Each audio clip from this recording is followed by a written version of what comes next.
Boontuuwwan koo lamaan.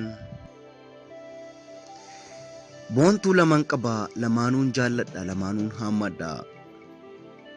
Lamaanuun dhungadha, lamaanuun suuffadha, lamaanuun fuunfadha. Lachuuna jaallatu hin qabu hamaa isaanii, narratti immoo jibbu walii isaanii. Qofaa isaanii jaalala na sooru, garuu wal dararu, walitti xonqolu, tokko maaru. Wal ajeeffatu, wal dhangalaasu, eeboo wal waraanu, walitti dhukaasu. Lullaan wal akaa'u, shimalaan wal gobu, mancaadhaan wal qalu, abiddaan wal gubu. Rasaasaan wal waadu, xiyyaanis wal gaadu, tokko yaadu, tokkon saadu.